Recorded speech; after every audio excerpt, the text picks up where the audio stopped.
इसमें बैठना नसीब हो जाए तो क्या पता इन्हीं महफिलों के सदके हमारी दुनिया और आखिरत संवर जाए।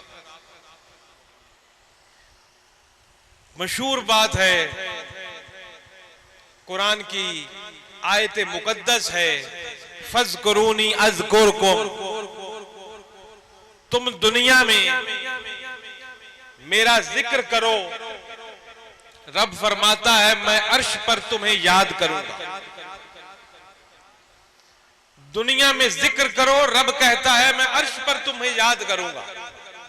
तो उससे मैं अर्ज करूं, पसीना तो हमें आ रहा है, गर्मी भी लग रही है, लेकिन एक बात तय है कि रब ने वादा कर दिया है कि जो दुनिया में मेरा जिक्र करेगा मैं अर्श पर उसे याद करूंगा। तो ये बात तो तय है और कुरान से साबित हो गई कि इस वक्त पसीना तो हमें आ रहा है लेकिन हमें याद रब अर्श पर कर रहा है।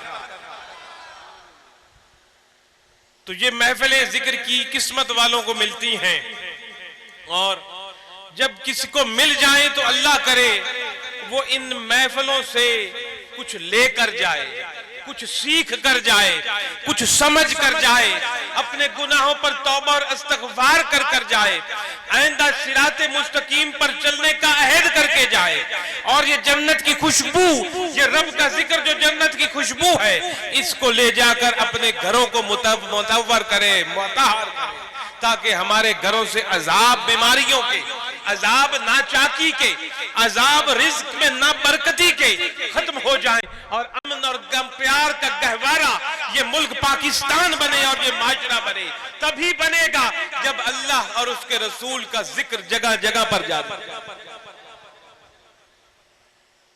महफिलों में आना, अल्लाह के जिक्र की महफिल की मैं बात कर रहा हूं, और अल्लाह के रसूल के जिक्र, अल्लाह का ही जिक्र है और रसूल का जिक्र अल्लाह ही का। रसूल की इताअत अल्लाह की इताअत है, रसूलुल्लाह की फरमा बरदारी अल्लाह की फरमा बरदारी है। अल्लाह वहदहू ला शरीक है और उसका महबूब रहमतल लिल आलमीन। इन महफिलों में रब ले आया है, चंद घड़ियां पसीना आ रहा है, कोई बात नहीं, 15-20 मिनट 25 मिनट मैं ज्यादा ज्यादा आपसे गुफ्तगू करके इजाजत चाहूंगा, लेकिन जब तक मैं बोल रहा हूं और आप सुन रहे हैं और कोई दुनियादारी की बात नहीं हो रही, अल्लाह और उसके रसूल की जिक्र की बात हो रही है, तो स्कूल का ये ग्राउंड स्कूल का ग्राउंड नहीं, ये जन्नत का बाग है। ये मैं नहीं कह रहा, उलमा मौजूद हैं, उनसे पूछ लें।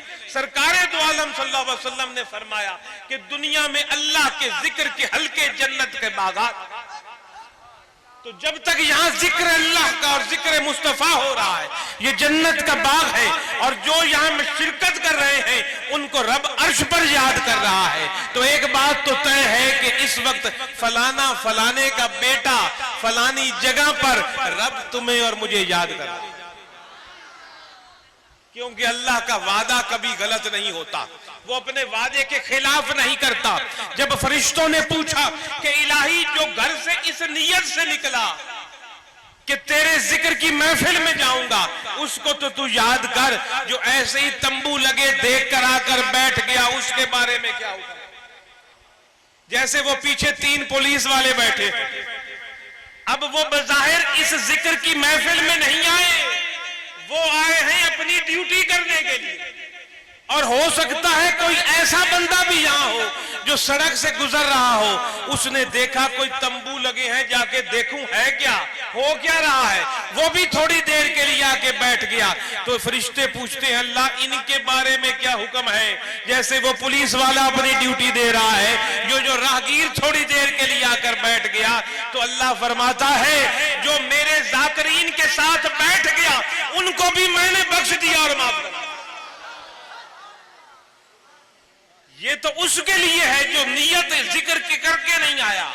और अल्हम्दुलिल्लाह आप लोग जो घर से सिर्फ इसलिए आए कि वहां बैठकर अल्लाह का जिक्र करेंगे, जिक्र सुनेंगे, अपने मुर्शिद का ज़ियारत करेंगे, मुर्शिद का तसव्वुर पकाएंगे, रसूलुल्लाह का दीन सीखेंगे, तौबा ताइब होंगे, तो क्या आप यहाँ ऐसे खाली जाओगे? जो सही नियत कर आया है उठकर ऐसे जाएगा जैसे आज माँ के पेट से पैदा हुआ है। जैसे मां के पेट में से पैदा होने वाले का कोई गुनाह नहीं होता, वैसे ही अल्लाह के जिक्र की महफिल में बैठकर तौबा करके, हकीकी तौबा करके आइंदा सिराते मुस्तकीम पर चलने का अहद करके जाने वाला भी गुनाहों से वैसे ही पाक हो जाता है जैसे कि मां के पेट से पैदा होने वाला बच्चा गुनाहों से पाक होता है। और जिक्र की महफिल के लिए आना, हर कदम पर नेकियां लिखी जाती हैं, हर कदम पर गुनाह माफ होते हैं, हर कदम पर दर्जात बुलंद होते हैं, बशर्ते कि इन्नामल आमालु बिन्नियात, कि नियत ये हो कि सिर्फ उसका जिक्र, सिर्फ उसको राजी करना है, उसकी इताअत करनी है। तो आओ मेरे दोस्तों, ये जिक्र की, अल्लाह और उसके रसूल की जिक्र की महफिल में बैठे हैं और हमारा मकसद यहां आने का है, हमारा मकसद यहां आने का कि अल्लाह उसका रसूल हमसे राजी हो जाए। आओ अब ये देखते हैं कि अल्लाह और उसका रसूल राजी किस बात पर। क्या खाली तंबू लगा देने से अल्लाह का रसूल राजी है? क्या खाली नारे लगा देने से अल्लाह का रसूल राजी है? कि या कुछ और भी करना पड़ेगा जिससे अल्लाह का रसूल राजी होगा? खालिक़ कायनात ने कुरान में जगह जगह पर अपने हबीब की शान बताई, अपने हबीब की शान दिखाई, अपने हबीब का मकाम और मर्तबा दिखाया। इन्ना अरसलना का शाहिदन व मुबश्शिरन व नज़ीरा। खालिक़ कायनात ने फरमाया कि ऐ हबीब, मैंने आपको इस दुनिया में, याद रखिए, तेरे और मेरे नबी की नबूवत उस वक्त से है जब ना लौ थी, ना कलम था, ना अर्श था, ना कुर्सी था, ना आदम था, ना जन्नत थी, ना दोज़ख थी, ना फरिश्ते थे, ना कायनात थी, ना कायनात का वजूद था, ना सूरज था, ना चांद था, ना सितारे थे। अल्लाह का नूर था और अल्लाह के नूर से तेरे और मेरे नबी का नूर। ये नूर तो तब से है, इसी नूर के ही जरिए आदम अलैहिस्सलाम को नबूवत मिली, नूह को नबूवत मिली, मूसा अलैहिस्सलाम को नबूवत मिली, ईसा अलैहिस्सलाम को नबूवत मिली।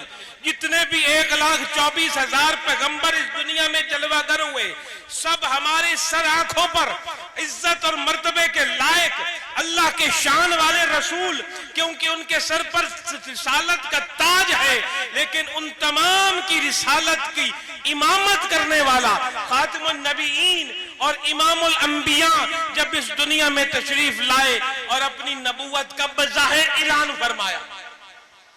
नबूवत तो आपकी उस वक्त भी थी जब आदम अलैहिस्सलाम की नबूवत भी ना थी।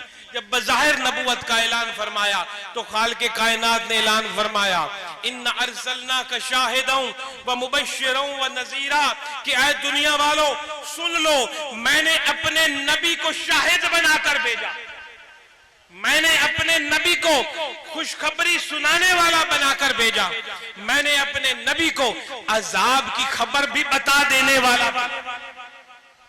शाहिद किस पर बनाकर भेजा? इलाही तूने शाहिद किस पर बनाया? शाहिद कहते हैं गवाह को। शाहिद किसको कहते हो? गवाह को शाहिद कहा जाता है। जो किसी मौके पर मौजूद हो उसको गवाह और शाहिद कहा जाता है। जो किसी वक़ुए के मौके पर बंदा मौजूद ही ना हो उसकी गवाही काबिल कबूल नहीं होती अदालत में। अदालत में गवाही उसी बंदे की काबिल कबूल होती है जो किसी वारदात के वक्त मौके पर मौजूद हो, चाहे वो चोरी की वारदात हो, चाहे वो कत्ल की वारदात हो। गवाही उसी की ली जाती है जो किसी न किसी अंदाज में उस मौके पर मौजूद हो, उसको कहते हैं शाहिद। तो यहां रब ने फरमाया इन्ना अरसलना का शाहिद, कि ऐ हबीब मैंने आपको शाहिद बनाकर भेजा, गवाह बनाकर भेजा। किस चीज पर शाहिद और गवाह बनाकर भेजा? अल्लाह ने फरमाया अपनी सारी खुदाई पर शाहिद और गवाह बनाकर। इससे पता चला कि जहां जहां रब्बुल आलमीन की बादशाही है वहां वहां रहमतुल लिल आलमीन की शहादत मौजूद। सबसे पहले तो अल्लाह ने फरमाया ऐ हबीब मैंने आपको शाहिद बनाकर भेजा, अपने एक होने पर शाहिद बनाकर भेजा, अपनी तौहीद पर शाहिद बनाकर भेजा।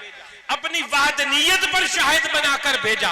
आज अगर कोई तौहीद का रास्ता ढूंढना चाहता है, मुस्तफा करीम के कदमों से लिपट कर इलावा किसी और तौहीद को ढूंढता फिर रहा है, तो उसको कोई तौहीद नहीं मिलेगी। अगर वहदहू ला शरीक का किसी ने पहुंचना है, अल्लाह वहदहू ला शरीक के कुर्ब तक जाना है, वहदहू ला शरीक की असल शान देखनी है, वहदहू ला शरीक की असल सिफात पहचाननी है, तो वो शाहिद जो गवाह है रब की हर चीज पर, उसके कदमों से लिपटना पड़ेगा, तो रब एक होना भी नजर आ जाए।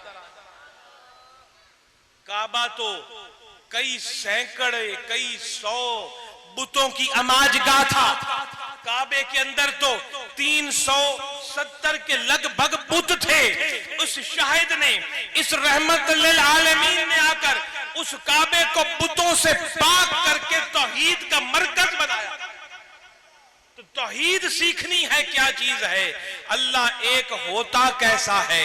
मुस्तफा करीम की गुलामी में आकर, आपकी पैरवी और इताअत में आकर आपके कदमों से लिपटना पड़ेगा, तो पता चल जाएगा कि रब एक कैसे होता है। तो रब ने फरमाया इन्ना अरसलना का शाहिद, मैंने सबसे पहले आए हबीब आपको शाहिद बनाकर भेजा, अपने एक होने पर शाहिद बनाकर भेजा, जन्नत और दोज़ख पर शाहिद बनाकर भेजा, क्योंकि नबी होता ही गैब की खबरें देने वाला है। नबी लफ्ज का माना होता है गैब की खबर देने वाला। आपने और मैंने अल्लाह को नहीं देखा, आपने और मैंने अर्श को नहीं देखा, आपने और मैंने जन्नत और दोज़ख को नहीं देखा, आपने और मैंने फरिश्तों को नहीं देखा।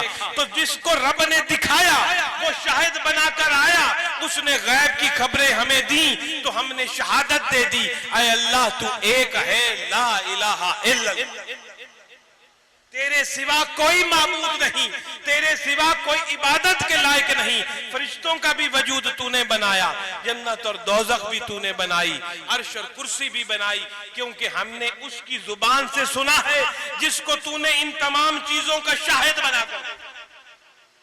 तो अल्लाह रब्बुल इज्जत ने शाहिद बनाकर भेजा अपने हबीब को, क्योंकि हमारा ये अकीदा है जो हजूर की जुबान से निकला वो हक है, हक है, हक। मैं आपसे गुजारिश करूं, आज जगह जगह पर तमाशा लगा हुआ है, मैं फिरका वारियत पर लानत भेजता हूं, कतन इस चीज को पसंद नहीं करता, लेकिन हक बात और अपना अकीदा बयान करना भी हक समझता। अपनी सोच और अपना अकीदा लोगों के सामने हमें रखना चाहिए, हक और बातिल की तमीज हो, फिरका वारियत नहीं फैलानी, लड़ाई झगड़ा नहीं करना। लेकिन आओ मेरे भाइयों, अगर आज हमने मुत्तहिद होना है तो मैं दावा देता हूं सिर्फ एक बात पर मुत्तहिद हो जाओ तो पूरी उम्मत मुत्तहिद हो सकती है। और वो बात क्या है? तमाम के तमाम सहाबा के अकीदे पर आ जाओ।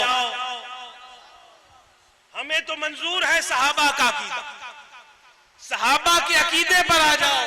सहाबा की क्या सोच थी, सहाबा की क्या राय थी, सहाबा के क्या हैसियत थी रसूल पाक सल्लल्लाहु अलैहि वसल्लम के बारे में, सहाबा के अकीदे पर आ जाओ। ये सुन्नी शिया वहाबी लड़ाइयां खत्म हो जाएंगी, बशर्ते के सच्चे दिल के साथ देखा जाए सहाबा का अकीदा क्या था और उस पर चला जाए।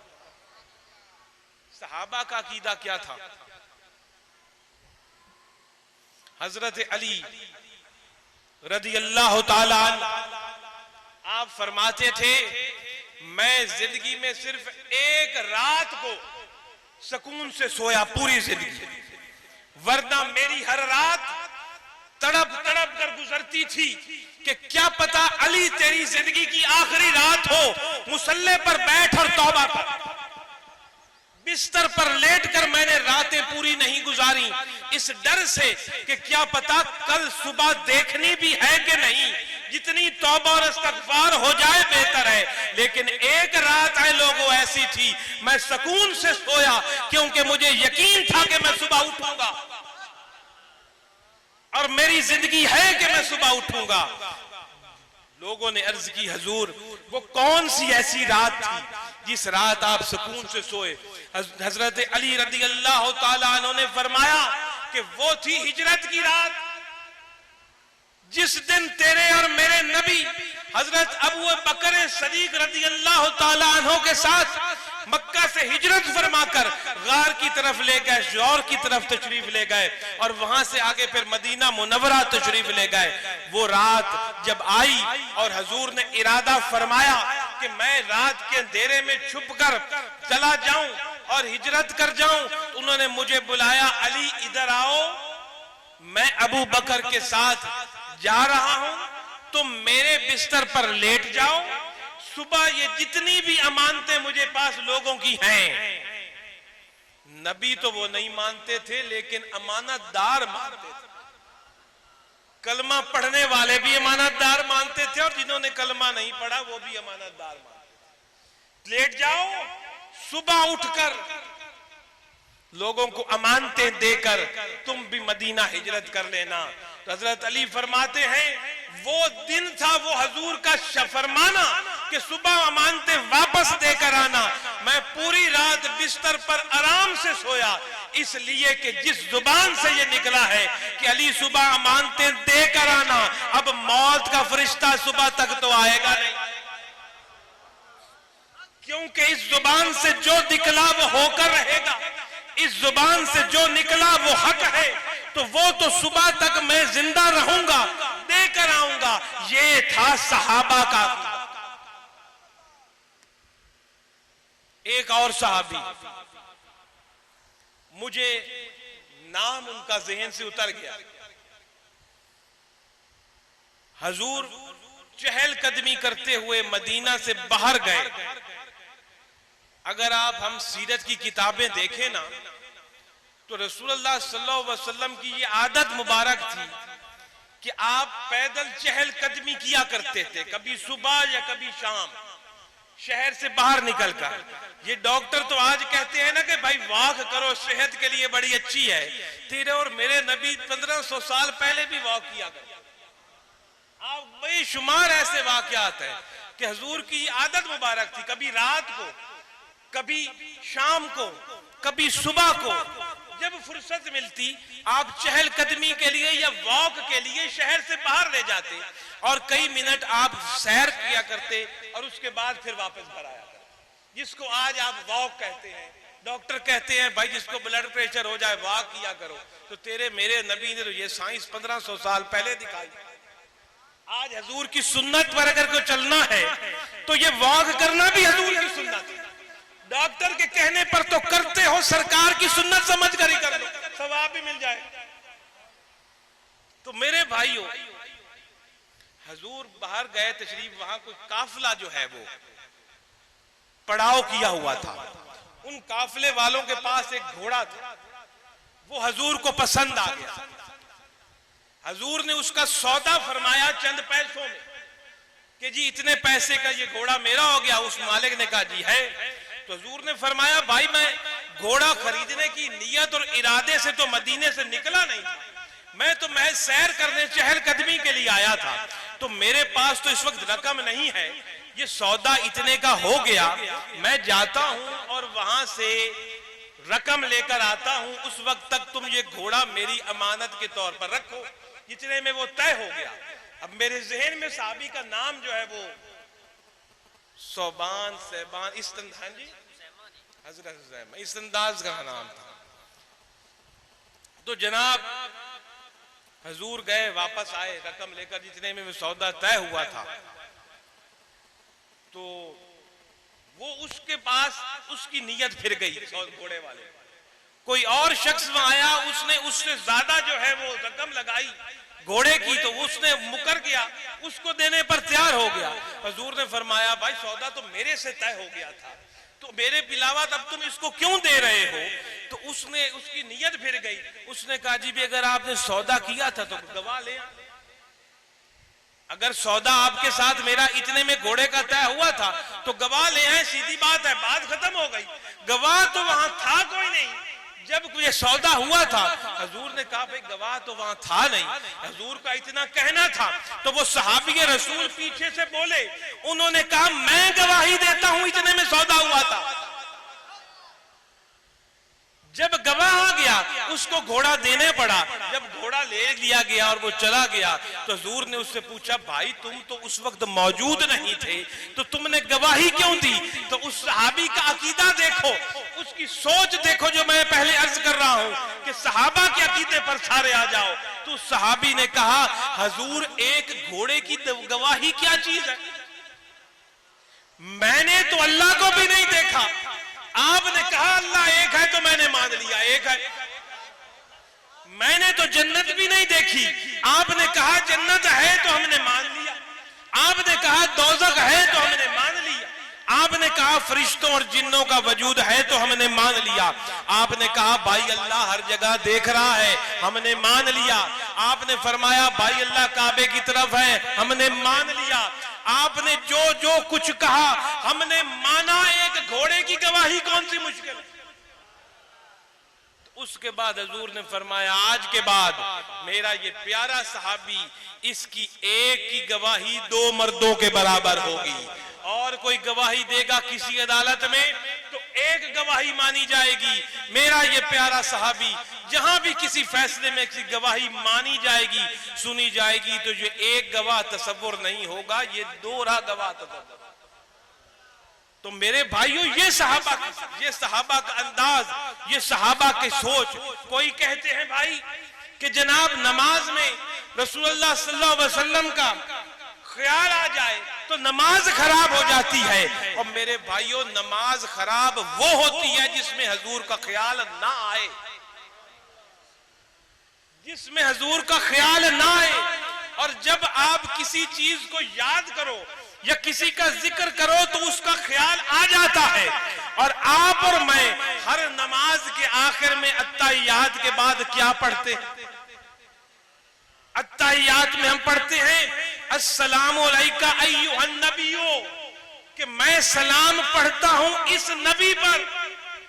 तो अब सलाम तुमने पढ़ा उस नबी पर, नमाज के अंदर तो तेरी नमाज है। जो कहता है नबी का ख्याल अगर नमाज में आए तो नमाज नहीं होती, उसको कहो ये सलाम पढ़े बगैर सलाम फेर के नमाज छूट जाए और फतवा लेकर आए क्या उसकी नमाज मुकम्मल है कि नहीं। जब तक हर नमाज में 2 रकत या 4 रकत पढ़ने के बाद अत्ताहियात में बैठकर अस्सलामु अलैका अय्युहन नबियो नहीं कहोगे, तेरी नमाज मुकम्मल नहीं हुई। और जब अस्सलामु अलैका अय्युहन नबियो कहोगे तो ख्याल आएगा नबी का, तो कहोगे ना। तो ख्याल आया तो नमाज हो गई। हजरत शाह अब्दुल हक मुहद्दिस देहलवी, एक अल्लाह का नेक बंदा गुजरा है, वो उनका जनाब एक दिन उन्होंने नमाज पढ़ाई और अत्ताहियात बड़ा तवील कर दिया। अत्ताहियात बड़ा तवील कर दिया। सलाम बड़ी देर के बाद फेरा। जब सलाम फेरा तो जो पिछले उनके मुरीद थे उन्होंने कहा, सरकार आज मामूल के खिलाफ आपने अत्ताहियात बहुत तवील पढ़ा, इसकी वजह क्या थी? तो वो फरमाने लगे, मुझे जवाब जब तक नहीं आया मैं आगे नहीं पढ़ता था। मैंने जब भी नमाज पढ़ी और जब अस्सलामु अलैका अय्युहन नबियो कहा, जब मदीने से जवाब आया तो आगे पढ़ता था। आज मैंने जब अस्सलामु अलैका अय्युहन नबियो कहा तो मदीने से जवाब आने में देर हुई, जब तक सरकार का जवाब नहीं आया मैंने आगे नमाज पढ़ी। ये अल्लाह वालों का जिक्र होता है, ये मोहब्बत वालों की नमाज होती है, ये मोहब्बत वालों का अकीदा होता है। आओ वाक़िया किबला तैन को देख लो। जब काबा तब्दील हुआ, मैं सहाबा का कौन कौन सा वाक़या बताऊं, सहाबा की कौन कौन से अकीदे की बात करूं। आज लोग दावे करते हैं सहाबा का नौकर, और सहाबा का नौकर है तो पहले मुस्तफा का नौकर। जनाब जो लोग मदीने गए हैं, वो एक वहां मस्जिद है, उसको कहते हैं मस्जिद किबला तैन। उधर काबा तब्दील हुआ था उस जगह पर, अब वहां मस्जिद बन गई है। ये जो अब जिधर हम मुंह करके नमाज पढ़ते हैं ना, इस तरफ पहले मुंह करके नमाज नहीं पढ़ी जाती थी। पहले फलस्तीन की तरफ मुंह करके नमाज पढ़ते थे। हजूर मक्का में रहे तो काबा जो अब बैतुल्लाह शरीफ है, इसकी तरफ मुंह करके इबादत नहीं की जाती थी, बल्कि बैतुल मुकद्दस जो फलस्तीन में है उसकी तरफ मुंह करके इबादत की जाती थी, नमाज पढ़ी जाती थी। जब हजूर मदीना तशरीफ लाए तो हजूर ने कितने साल मक्का में गुजारे? 13 साल। हिजरत से पहले 13 साल आपने मक्का में गुजारे और किस तरफ मुंह करके नमाज पढ़ी? बैतुल मुकद्दस फलस्तीन की तरफ, इस काबे की तरफ मुंह करके नमाज नहीं पढ़ी। लेकिन जब हजूर मदीना मुनव्वरा आए, हजूर के दिल की ये तमन्ना और ख्वाहिश थी कि हमारा काबा बैतुल मुकद्दस ना हो, बैतुल्लाह मक्का मुकरमा वाला, क्योंकि बैतुल मुकद्दस जो फलस्तीन में है वो यहूदियों के लिए भी उतना ही मुकद्दस है जितना मुसलमानों के लिए, और जो ईसाइयों के लिए भी उतना ही मुकद्दस है जो मुसलमानों के लिए। तो हजूर की ख्वाहिश थी कि यहूदियों और ईसाइयों से हम अलहदा हों और हमारा काबा और हो जाए, ताकि हमारी उनसे अलहदा तशख्खुस पूरी दुनिया में नजर आए। ये जो आपने लड़ाई सुनते होंगे कि जनाब इसराइल की फलस्तीन के साथ जंग और लड़ाई और बैतुल मुकद्दस की लड़ाई, वो लड़ाई पता है किस चीज की है? वो जो बैतुल मुकद्दस पर जो मस्जिद बनी हुई है, जिसमें तेरे और मेरे आका ने तमाम अंबिया की इमामत कराई मेराज की रात, और इमामुल अंबिया का शर्फ आपने हासिल किया। मेरे दोस्तों, ये मस्जिद उस जगह पर बनी है जहां हजूर ने इमामत फरमाई, तो मुसलमानों के लिए भी काबिल एहतराम है। यहूदी ये कहते हैं, मैं इस बात की तफसील में नहीं जाऊंगा, बहुत लंबी चौड़ी बात हो जाएगी, आसान लफ्जों में 2 मिनट के अंदर। यहूदी ये कहते हैं कि ये जिस जगह पर ये मस्जिद बनी हुई है, इस जगह पर हजरत सुलेमान अलैहिस्सलाम का महल था। एक सुलेमानी हैकल उसको कहा जाता है। इतना बड़ा और खूबसूरत महल था। मेरी बात सुनिए, किताबों में लिखा हुआ है कि उसके शीशे के फर्श थे, सोने और चांदी की उसकी दीवारें थी। ये अल्लाह का एक नबी गुजरा सुलेमान अलैहिस्सलाम, अल्लाह ने बहुत कुछ नवाजा अपने इस नबी को दौलत और मर्तबे से, और आप जानवरों की बोलियां तक समझते थे ये सुलेमान अलैहिस्सलाम। यहूदियों के लिए यहूदी ये कहते हैं कि जी यहाँ सुलेमान अलैहिस्सलाम का महल था, और मुसलमानों ने जब यहाँ कब्जा किया तो इस महल को गिराकर यहाँ इन्होंने मस्जिद बना दी जो किबला तैन के नाम से मशहूर है। वो आज लड़ाई इसी बात की है कि वो कहते हैं इस मस्जिद को हमने गिराकर महल दोबारा तामीर करना है, और मुसलमान कहते हैं भाई यहाँ मस्जिद थी, महल नहीं था, महल साइड पे था। इस चीज की लड़ाई चल रही है और पता नहीं कब तक चलेगी ये जो फलस्तीन और इसराइल की लड़ाई जो चल रही है। तो मेरे भाइयों, उस तरफ मुंह करके नमाज पढ़ी जाती थी। तो हुजूर जब मस्जिद मदीना तशरीफ लाए और आपने जनाब इमामत फरमाई नमाज की, दौरान नमाज आपको ख्याल आता रहा कि अल्लाह हमारा काबा तब्दील कर दे। 2 रकत नमाज पढ़ी थी, 2 रकत रहती थी, तो अल्लाह ने हुक्म दिया कि ऐ मोहम्मद, जो तेरी रजा मेरी रजा, अपना चेहरा फेर लो बैतुल्लाह मस्जिद हराम मक्का की तरफ, तो और अभी फेर दो। तो वो मक्का और बैतुल मुकद्दस का फासला इस तरह है कि जो पहली मस्जिद थी, आखिरी सफ, जो पहली सफ थी आखिरी सफ बन गई, जो आखिरी सफ थी वो पहली सफ बन गई। मतलब जो इमाम आगे खड़ा था, जब हुक्म हुआ कि मक्के की तरफ रुख करो, तो इमाम पहली सफ में से चलता हुआ पीछे गया और आखिरी सफ के आगे खड़ा हो गया और उस तरफ मुंह कर लिया। जब दौराने नमाज ही हुक्म आया, पीछे सहाबा नमाज पढ़ रहे हैं, आगे हजूर इमामत फरमा रहे हैं। आओ सहाबा का अकीदा देखो, दौराने नमाजी ना सलाम फेरा ना नमाज तोड़ी, अल्लाह के रसूल ने चेहरा पीछे फेरा, रसूलुल्लाह ने चेहरा पीछे फेरा, सहाबा ने रास्ता दे दिया, हाथ बंधे हुए सहाबा ने रास्ता दे दिया। हजूर सफों में से चलते चलते आखिरी सफ पर जाकर खड़े हो गए, आखिरी सफ के आगे। तमाम सहाबा ने पीछे से चेहरा फेर लिया और बाकी 2 रकत उस तरफ मुंह करके की गई और सलाम फेरा, नमाज मुकम्मल हो गई। किसी ने नहीं पूछा ये क्या, हमारी तो नमाज टूट गई। किसी ने नहीं कहा नमाज टूट गई, इमाम चला और आखिरी सफ के आगे खड़ा हो गया। हजूर ने पूछा कि भाई ये तुमने से किसी में नहीं पूछा, पहले इधर मुंह करके नमाज पढ़ते थे, आपने दो रकत इधर पढ़ा, 2 रकत उधर पढ़ी, इसकी वजह? सहाबा ने कहा क्या पूछते, हमने किसी तरफ कोई अल्लाह को देखा है? आपने फरमाया अल्लाह बैतुल मुकद्दस की तरफ है, हमने आपके पीछे नमाज नियत कर दी। आपने रुख फेरा मक्के की तरफ, हमने रुख मक्के की तरफ फेर दिया। सहाबा का तकिया कलाम था मोहम्मद का रब। जब भी सहाबी कोई बात करता फरमाते मोहम्मद के रब ने ये फरमाया है, हमने तो मोहम्मद को ही देखा। ये था सहाबा का अकीदा। और आखिरी वाकया